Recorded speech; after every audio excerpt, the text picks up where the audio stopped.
Now it's time to introduce, of course, our next speaker, Professor Dr. Anne Graham. She has air transport and tourism management background, and she has been involved in research, teaching, consultancy of air transport and tourism industry. And she has over more than 25 years of experience in this industry. And she is now Professor of University of Westminster in the UK. So, welcome to Anne Graham.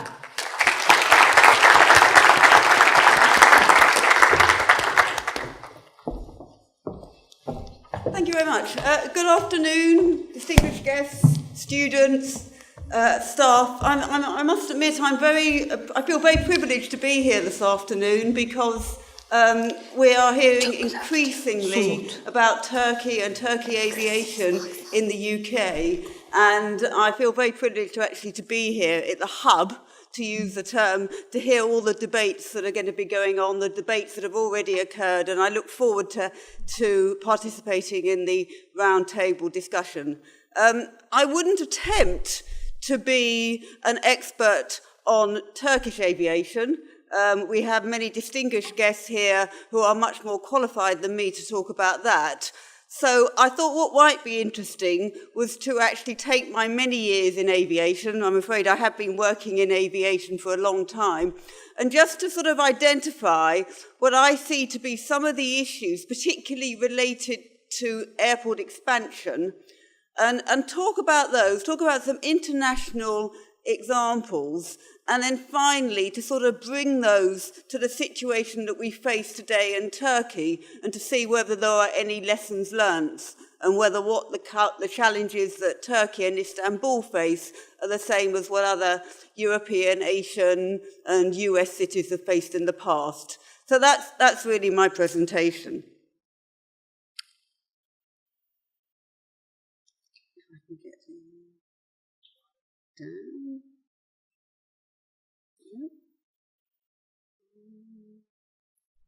If I can get that to work. That's my first challenge, and I've overcome that.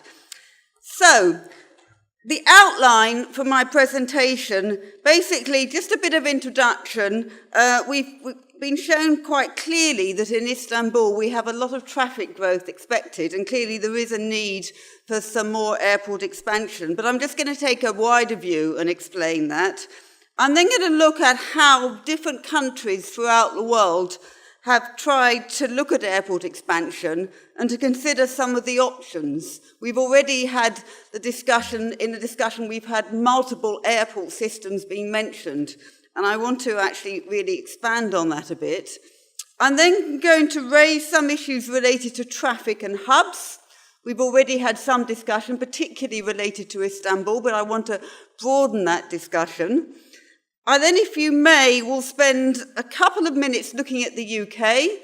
May not be totally relevant to you here today. In the UK at the moment, you're having a lot of debates here about the Istanbul airports. We are having huge debates about the London airport expansions. If we go onto our underground systems at the moment, there are advertisements for Gatwick Airport, for Heathrow Airport. Our newspapers are full of discussion about London airport expansion. So if you may, I'm just going to spend a little bit of time just raising some of the issues there and seeing whether they're relevant to the issues you're facing here. And then finally, bring all my presentation together and narrow it down, and as I said a few minutes ago, try and see whether there are any lessons that have been learnt internationally that we can actually apply to this situation in Istanbul today. So, coping with increased demand. In most areas of the world, as you know, we are expecting traffic growth. And in many areas of the world, the airport capacity that we have is not adequate to actually cope with that. In my slide, I've just got the latest Boeing forecasts. I'm sure you as students have seen all sorts of different forecasts of air traffic, but generally they're all saying the same thing in the long term. We're going to have growth. That growth is going to be uneven, and a lot of the growth is going to be occurring in areas such as the Asia-Pacific areas, Middle East, Latin America, etc. There's going to be more limited growth, but still growth in places such as North America and Western Europe. Now, in facing growth, we have to think about how we're going to cope with that. And if we take the view that we are going to cope with growth, if we take the view that we'd like to encourage this growth, basically, we have really three options. It's as simple as that. We can either expand the existing airports that we have, if we're talking about a major hub. We can build a new airport, which clearly is what is planned in the Istanbul situation. Or we can spread the traffic around a multi-airport system. And there's already been a comment about the fact that in Europe and in the US, we tend to have quite a few multi-airport traffic systems, and I will be covering those in a little detail. In terms of the planned expenditure already, we're looking at figures, depending on which sources you look at, we're looking at figures in excess of 500 billion US dollars already planned in the pipeline. A lot of the construction investment is taking place in the areas we're expecting growth, so particularly in Asia Pacific, particularly in areas such as China, where, as you all know, there's a lot of new growth being planned and a lot of new airports being built. But in every region of the world, there is investment planned to expand the airports to cope with that growth that I demonstrated. So, I'm now going to go through those three options that I identified. Either expanding the current airport, building a new airport, or trying to cope with that expansion by developing a multi-airport system. Now, if you look throughout the world, there are many examples where we predominantly have a primary airport that has been expanded over the years to cope with increasing demand. The largest airport in the world currently, although Beijing is trying to catch it up, Atlanta has is a one primary airport serving that city. Very, very large airport serving that city. If we look to other continents, I just tried to pick airports in other continents to demonstrate that. Delhi Airport, for example, in India, has been expanded and modernised quite considerably, but really there is only one airport serving that city. If we look to South America, Lima Airport, we do not have a multi-airport system there, we just have one primary airport. So those are just a few of many examples, just illustrating the fact that it is possible just to have a primary airport system. Of course, to do that, and to be able to expand that primary airport, you need to have sufficient land, and you need to have sufficient other physical conditions to allow that to happen. And in many cases, including obviously Istanbul, that's not possible. In many cases, it may be that there might be sufficient land, and the physical conditions may be okay, but actually the environmental impacts, and we've discussed obviously already the environmental impacts in the last session, the environmental impacts just may be unacceptable. Unacceptable for the local population to have an expansion of that current airport. If we expand the existing airport, what will happen is that we won't get any competition between airports. And we could debate for many, many months, I think, as to whether airports are in competition. It's certainly something that I've spent many of my academic life going to conferences, debate about airport competition. But in reality, now that we've got liberalisation and deregulation of many airline markets, we do have more airport competition than we used to. In some areas it's stronger than others, but it is actually possible. But of course, if you have a single primary airport, you're never going to get airport competition. And so that's another issue to consider, and whether you want to perhaps have more than a single airport because it might reap some benefits by having another airport in competition. If you expand an existing airport, I've said there that accessibility will remain the same. And by that I mean is that the people who found the airport convenient and found it easy to travel with, the catchment area will remain the same. Where in many world cities, actually the population of the city may be spreading or may be changing. And so sometimes by building a new airport, you may be able to have a more appropriate catchment area, which will actually capture some of the new and growing population of that city. And then finally, with my economist hat on, I'm a mathematician by training, but I have actually looked at airport economics in quite a lot of detail. There is quite a lot of literature discussing what is the best size of an airport. And a lot of the literature actually says that having one large airport is probably economically better than having a lot of small airports. That's not to say that in terms of other factors, it'd be better to have a lot of small airports, but actually in terms of the economics or the efficiency, there is quite a lot of literature out there that's saying having one large airport can be beneficial because it can give you quite significant economies of scale. So those are some of the issues if you're thinking about maybe just expanding your existing airport.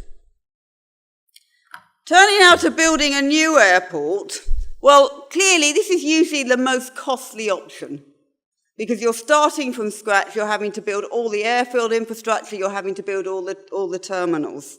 As we know, there are a number of very large airports currently under construction or being planned, and I guess the two airports that we hear the most about in the general trade press is the second airport at Dubai and is the second airport at Beijing, both of which are very large projects, both of which are going to deliver very substantial increases in capacity. But those aren't the only two. Those are the two that we tend to hear about a lot in the literature.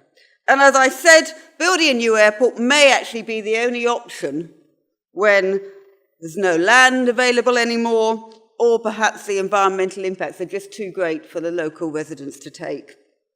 When you're building a new airport, you also have to take into account ensuring that the airport will be accessible to the residents. So you also have to look at the road system, you also have to look at the surface transport links, and that can be very costly as well, and can be very substantial if you have to actually take those into account.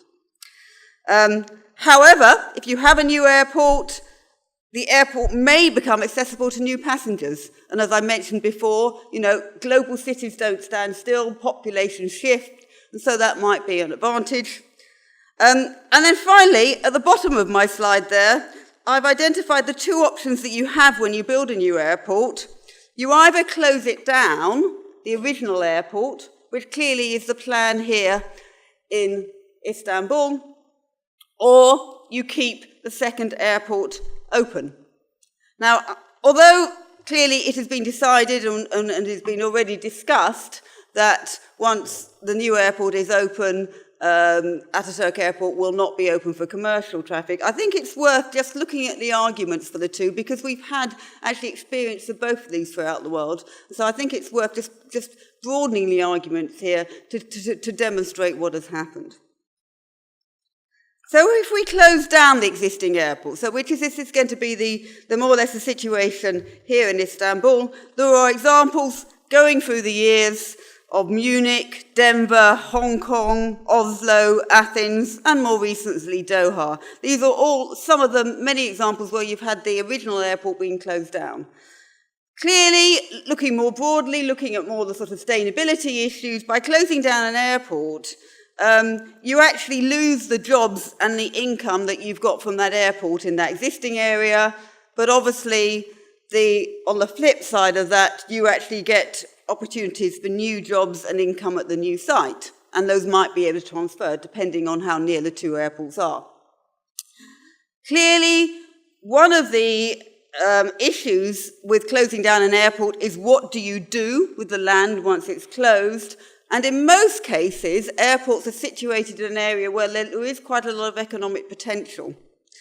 And in most of those airports that I've listed in my slide there have been plans to redevelop the area and to reap economic benefits.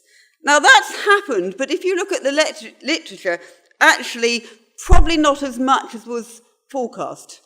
It may be short-term, it may be, we're looking at this of two short horizons. These airports have only been closed in the last 10, 15, 20 years. So it may be in the future they do. But certainly it is always spoken about that when you close an airport, there are a lot of economic opportunities, but actually that's perhaps more difficult to realise than perhaps planners realise in the first place. Clearly, if you close down the airport, you don't have any problems of traffic allocation, because basically all your airlines have to go to the new airport. Although obviously logistically, transferring from the old airport to the new airport can be very problematic and can be very expensive. If you close down the old airport, also there's no opportunity for airport competition. And in some cases, and I've got the example here of the new Athens airport, not so new now, but the Athens airport that was built and opened in 2001, in the new legislation there is actually a clause saying that there is no other new airport allowed to be built within a certain distance of that new airport that was opened. So limiting even further the ability for that airport to actually compete with any other airport. Keeping open the existing airport, well, we have quite a few examples of that as well. Again, I've got a long list. I'm afraid the dates reflect how long I've been working in the aviation industry. Some of you students were probably not even born when some of these airports actually were kept open, but we have got quite a few examples. And interestingly, what tends to happen, or what has tended to happen, is that the original airport may be kept open for domestic or short-haul services, with the intercontinental and more international services being transferred to the new airport. It may become a low-cost carrier airport, an LCC airport, and particularly in the US, we've got examples of the original, the primary airport, now really being the LCC airport, and particularly with the low-cost carrier Southwest, which I'm sure you're mostly aware of. So if we look at Southwest, it operates out of Chicago Midway, it operates out of Dallas Love Field, and it operates out of Houston Hobby. All of those used to be the primary airport for those cities, but now, or actually for some time, there's been a larger airport that has taken over that role. In some cases, the airports may be operated by the same operator, so you may get these two airports coming under an airport system, the same operator. In other cases, it might be different operators.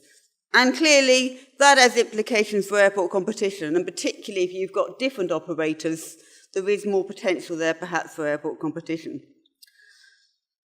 One of the problems with actually keeping open the existing airport is that normally what happens is the existing airport will be in a more attractive location.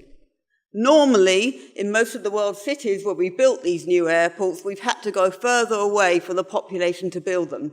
That means that the existing airport is actually more attractive. And so if you're keeping the airport open, it is actually quite difficult to encourage airlines to actually shift to the new airport, because not only will there be the expense, but also their location will be more attractive. So that is one of the really, really key disadvantages with actually keeping the primary airport open, unless you actually sort of pass legislation, which means that all your airports, all your airlines do have to shift. And one of the things that does happen, clearly, when you have two airports open is you have what I've said, connectivity may be lost. That in some cases you may have domestic services going into one airport and international services going out the other airport. And in terms of developing a hub and all the benefits of a hub that we've already seen, that might be a problem. And I'm going to expand on that in a minute. So that's the other option. If you're building a new airport, you either close the original airport down or you actually keep it open. And there are issues and advantages and disadvantages related to both. The other option, and an option that you could use with building a new airport as well, is actually trying to spread your traffic around a multi-airport system, using one or a network of secondary airports that can grow niche markets that serve different needs than the primary airport. And typically, those niche markets may be domestic traffic that doesn't require transferring onto international aircraft, maybe low-cost carrier point-to-point traffic, maybe business traffic, maybe freight traffic. There's a lot of options there. clearly, again, this will depend on the existing land and whether you've actually got existing infrastructure, existing secondary airports that you can use for that purpose. A lot of the secondary airport development, particularly in Europe, has been driven by low-cost carrier traffic. Low-cost carriers have sought out the secondary airports. They've been less congested, so they provided low-cost carriers with a better operational environment. They can get their quick turnarounds and other cost advantages which they need. Plus, they've also often been cheaper to fly out of. So we've had a lot of secondary airports being developed within Europe, and a lot of those actually were military airports that had the existing infrastructure. And I've just listed a few there: Hahn, Frankfurt, Bergamo, Milan, Reus, Barcelona, Wies and Düsseldorf. And there's a few in the UK, one including Manston, which unfortunately has just closed, but there's a lot of debate as to whether it can be reopened. In North America as well, we have a number of secondary airports. I've listed them there. I won't go into any detail, but you can see them on the slide. Elsewhere, usually there aren't so many secondary airports. So often this may not be an option. I've listed Avalon, for example, in Melbourne, in Sharjah, that's been developed as a secondary airport. But normally it's much easier in Europe, in the US, where we tended to have more airports to start off with. Sometimes you will find that these secondary airports may actually be owned by the same operator that runs the major airport. And a good example here is Schiphol in Amsterdam, the Schiphol Group in Amsterdam. Not only does it operate Amsterdam Airport, it also owns Rotterdam Airport and has a shareholding in Eindhoven. And what Schiphol has been trying to do is to encourage some of their niche carriers, to encourage some of the low-cost traffic to actually fly out of Rotterdam, to fly out of Eindhoven, and so that they can keep the airport capacity at Amsterdam for the hub traffic. So that may be another option. Now, what are the issues related to all of this? I've identified a few, and I'm trying to bring them together here in one slide. I mean, basically, we have three approaches that I've identified. In the US and Europe, what's tended to be the preferred option is to try and expand the existing airport structure, if at all possible. Often, there will be barriers to building new airports, particularly in terms of the costs involved, but also in terms of the environment. Elsewhere, where we have seen that there are normally less choices of airports, often we see that governments, airport operators and other stakeholders will be able to argue that expanding a new airport has very, very high perceived benefits.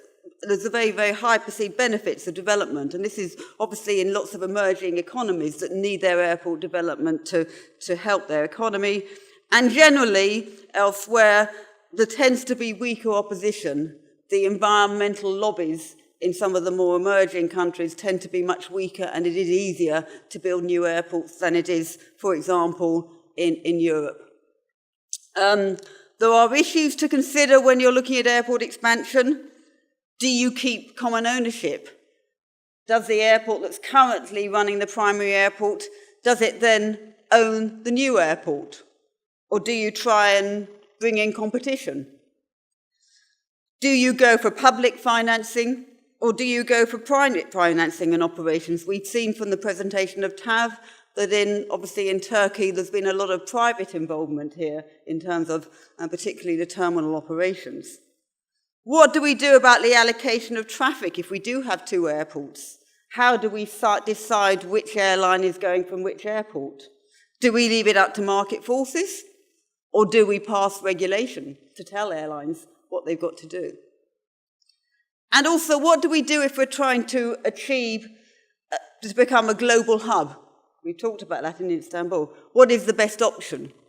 Should it be a primary airport? Should it be two airports? Should it be a multi-airport system? There's a lot of issues there. And in my next slide, I will look at those. Okay, so if you've got more than one airport serving a city, What role should they play? Should they serve different types of traffic? And I've already given the example of Chicago, where the major network carriers actually operate out of Chicago O'Hare, and Southwest, the low-cost carrier, operates out of Midway. Or should they have maybe similar roles? We haven't got many airports like that, but I guess one of the closest ones to that maybe is in New York, where we've got Newark, which is a major base and hub for United, and then we've got JFK, which is more dominated by American and Delta. Can we have one airline successfully operating out of two airports? They'll have to split their operations. Can that work? Certainly in France, if you look at Paris, we've got Air France that's operating both out of Charles de Gaulle and out of Orly. Those airports have different roles. Charles de Gaulle is much more of a hub than Orly, but nevertheless, Air France is actually operating out of both those airports. And that brings me on to my last point. Are dual or multi-hubs possible? We can debate that, maybe in the round table we will. Often, people will claim that to have a successful hub, you need to have, at that hub, the home carrier, or you need to have a strong alliance. So we've heard about Turkish Airlines developing out of Istanbul, and it's obviously a very strong home carrier, and it's also obviously a member of a very strong alliance star. But could you have another airport where you would have another airline maybe belonging out of a different alliance, and could that work? Do multi-hubs reduce economies of density and add complexity? In other words, if you do have two airports, is it going to be difficult for an airline to actually operate out of both and try to have two hubs? British Airways tried to develop a hub at Gatwick, London Gatwick, and unfortunately they couldn't get it to work, and so they actually then retreated. Likewise, Iberia tried to operate out of Barcelona for a while with a dual hub, but again have retreated somewhat in that kind of strategy. Does a single hub help provide better connectivity? Is it much better to try and put all your services into a mega hub rather than trying to split them between two different sites? Can HIB split hubs work? Especially, as I said, we've got examples of airports where you've had traffic being split once a new airport is open. And I can think of examples, for example, in Tokyo, where you had domestic traffic operating out of Haneda, and you had international traffic domestic travel operating out of Haneda, and international traffic operating out of Narita. And that hasn't been that successful, and in fact now Haneda is actually operating some international services as well. So a lot of issues there. And then coming back to the point that was actually raised in the previous presentation, looking at the future of hubs and the sort of view of Airbus versus Boeing. Airbus has very much been of the view, while they've been developing their A380, that it's going to be the mega hubs that are going to be the future, with everyone flying around in very large aircraft. However, we now have aircraft such as the 787 from Boeing and also the A350 from Airbus that actually make the economics of actually flying smaller aircraft and flying further distance that much more possible. So these are being called the sort of the hub buster aircraft, if you like. This is a term that's being used in the UK at the moment, saying that actually these aircraft may actually mean that the whole structure of patterns of air transport in the future may change. Who knows? Okay, so if you can bear with me, I haven't got much time, but I just wanted to just give an example. It's very difficult coming from a system in London which is so complex, a so complex multi-airport system, not to refer to it, because as I said, at the moment we are also considering airport expansion. We have a multi-airport system in London. 50% of the traffic goes through Heathrow. Another quarter goes from Gatwick Airport, which is south of London.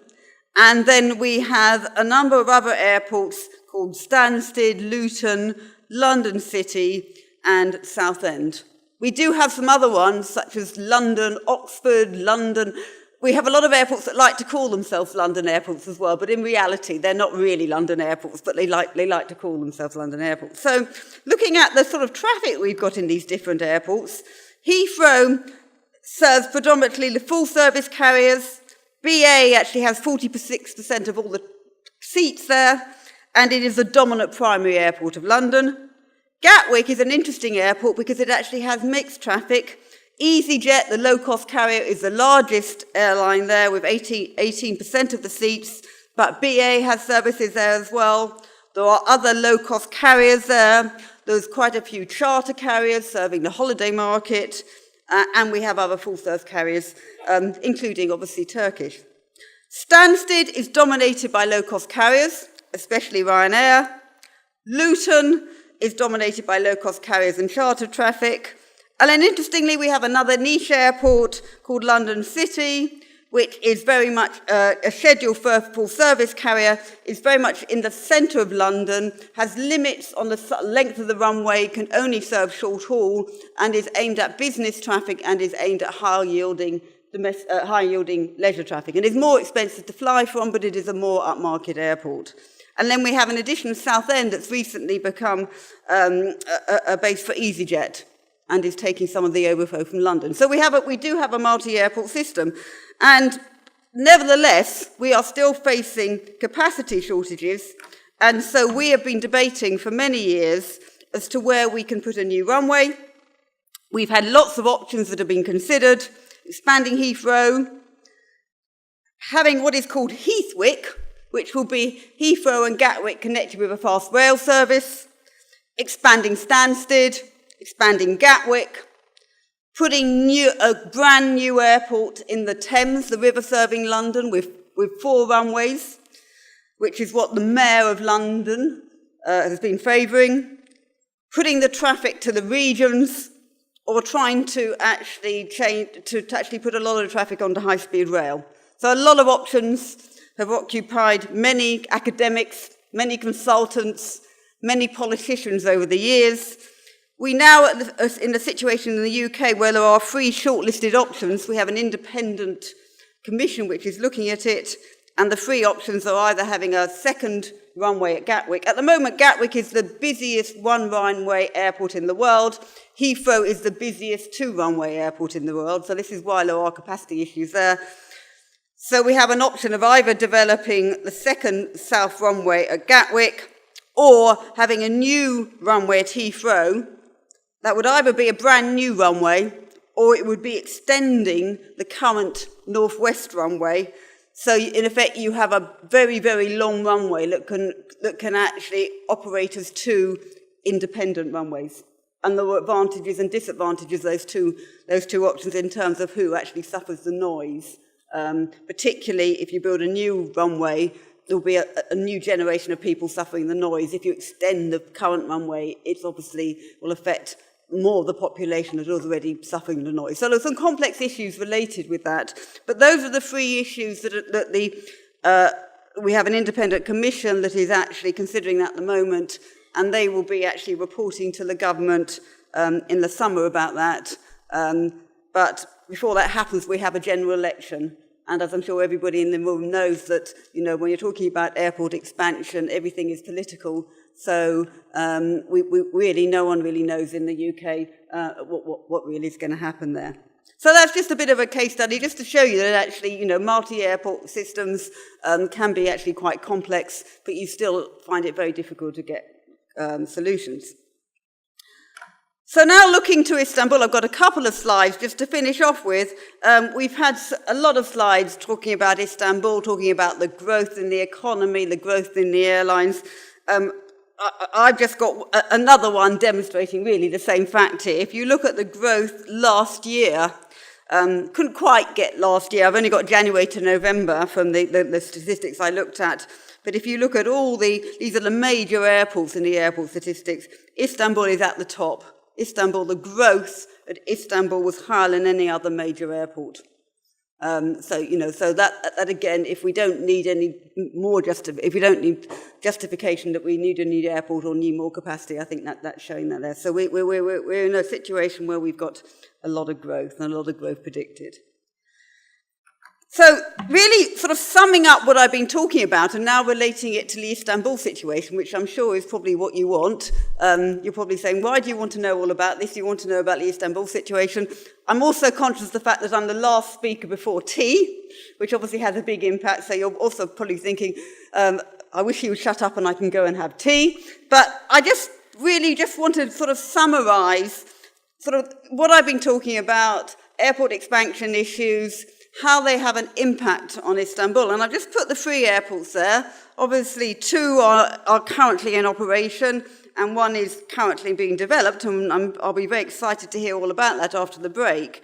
So we have those 3 airports, and we need to sort of consider some of the issues in the surrounding environment. What sort of competition are we going to have? We're going to have 2 airports remaining, and they're going to be operated by different bodies, as far as I understand. So is there going to be, airport competition?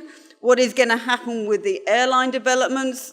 Currently, obviously, Turkish operates out of both the airports. As I said, airport management will have different airport management at the 2 airports. Future traffic growth.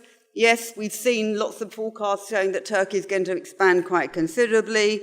Economic growth likewise, and tourism patterns. We've had some discussion already about actually what the tourism growth potential is in Istanbul. So there's a lot of issues there that need to be taken into account, and they will impact, obviously, on the big decisions that the 3 airports are needing to take. Obviously, Ataturk, as I gather, it's going to be closed for commercial purposes, but until the end of the TAV contract, there will be general aviation and cargo, perhaps. So what is going to happen to the airport after that? Can the airport learn from what's happened elsewhere? Sabiha Gökhan, what is going to be the role of that airport? Is it going to have a hub? It's got Pegasus operating, it's got Turkish operating. What is it going to be its role in that multi-airport system? What are the passengers that are going to be going through that airport? And then finally, and I'm sure the presentation after the break is going to answer a lot of my question, what is going to be the role of, Istanbul Grand Airport? What sort of type of airport is it going to be? And as someone has said, it's not just Istanbul that's actually developing traffic and developing their hubs. A number of other airports are at the same time. So we're dealing with a dynamic process here. What type of hub? What are the passenger types going to be? What are the airlines going to be that are going to be operating out of that airport? I have no questions for this because I wouldn't dream of actually attempting to answer these questions when I'm not a Turkish specialist. All I've tried to do is sort of give you the wider concepts and to sort of show you what has happened elsewhere, and so that perhaps this gives us some food for thought when we're considering the Istanbul situation, particularly when we're having the round table after the break. Thanks very much.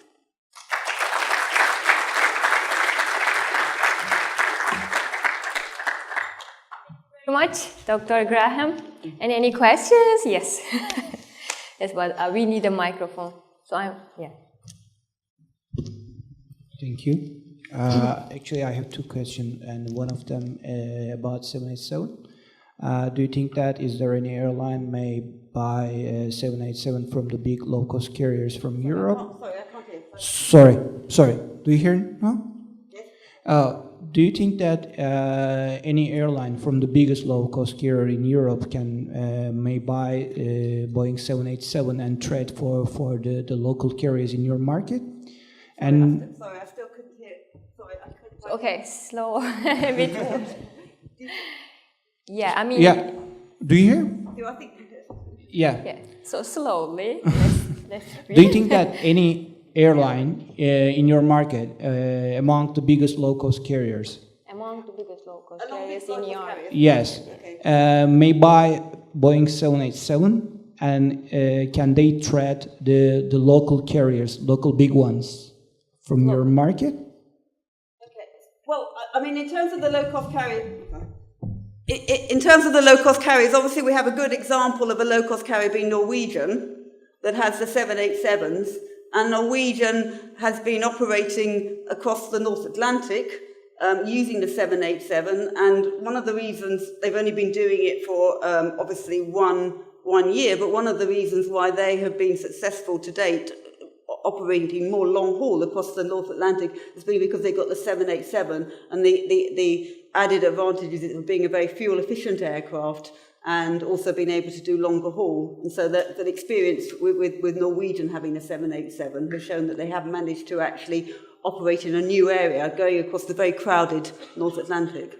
Okay. My second question is, do you think that the London airports acting slow according to their rivals from Middle East and Turkey as well? And do you think that they can sustain their competitive advantages over their rivals over the next 5 years?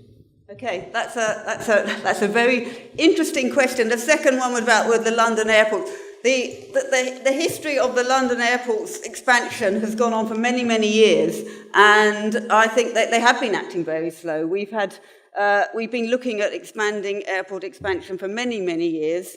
The problem in London is that there's a very strong environmental lobby.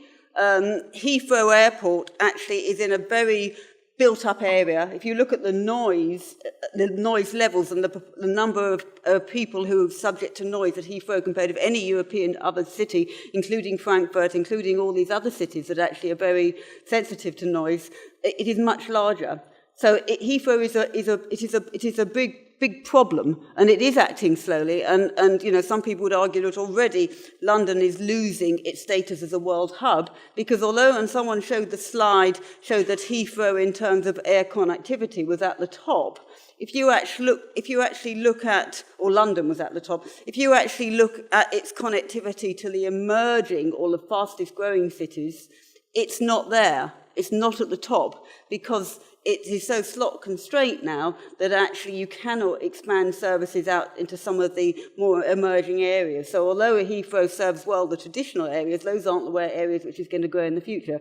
So you're absolutely right that actually London has been suffering, and it is going to be very difficult to see how it's going to cope with the growth in the future. Some people would argue actually that even if we get a new runway at Heathrow, or if we get a new runway at Gatwick, that's not solving the problem. Some people would say that actually we need to have a more longer-term vision because basically you build a new runway and it will be full up. And so some people say we need to have a broader vision and actually to build a new airport.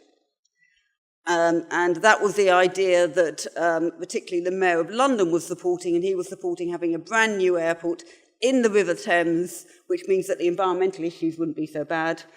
The problem with that, not only was the cost and actually the surface access related to that, but also the huge uncertainty as to actually, you know, what is going to be the actual traffic. The huge uncertainty. We're talking about different aircraft being used, uncertainty in air traffic forecasts. So that was a huge risk, and it would have been a huge cost, which is why it's actually been rejected. And originally, I showed you the three shortlisted options. The commission that has been looking at that did actually look quite seriously at looking at building a brand new airport, a four-runway airport, which would be, but actually it was rejected for some of those reasons. So I would agree that actually it's going to be very challenging for London in the future.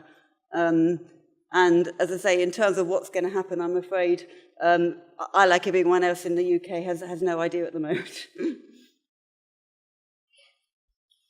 Yes, we don't. I think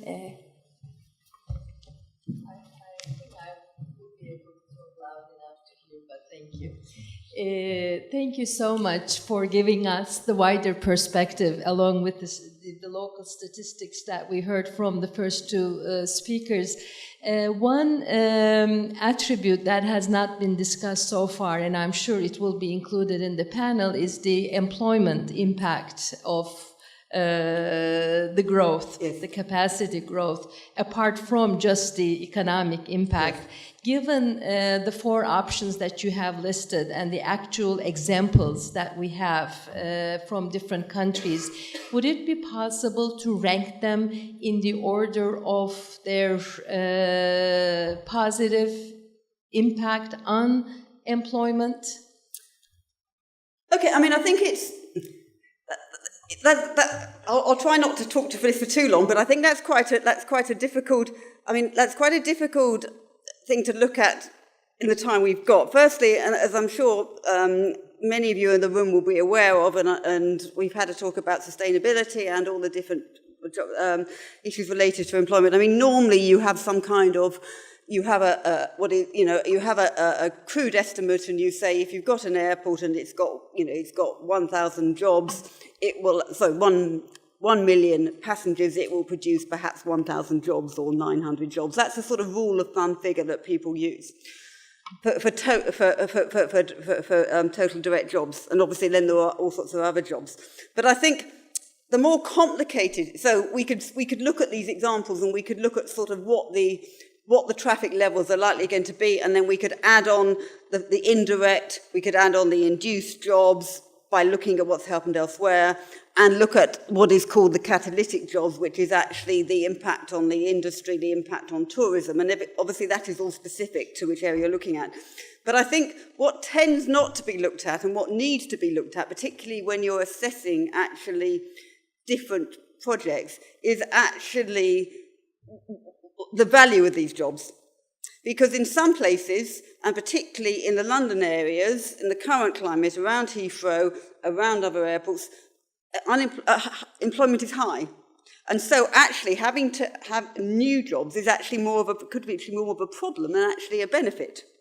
Because you might find that people would have to come from further afield, you might have to then provide housing, all sorts of transport things. So it really depends on the economy and actually the situation. If you're dealing in an area where there's high unemployment, obviously putting in a new airport there is going to be incredibly beneficial, because people who previously perhaps didn't have much employment will then actually have a job. But it really depends on the area. And if we're looking at the situation when we're shifting from one place to the other, you're going to be generating jobs in a new area, but then you're going to be perhaps losing jobs in the old area, and it really depends in that old area whether there are other activities to sustain them. And sometimes there may be, if that airport's in a very highly economic developed place, but it might be the airport which is making it highly, and then everything might shift.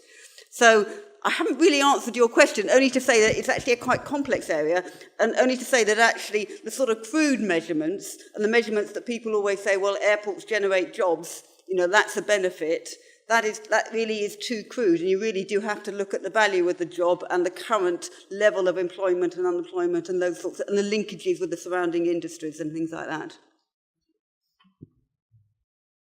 Thank you very much to Dr. Graham. And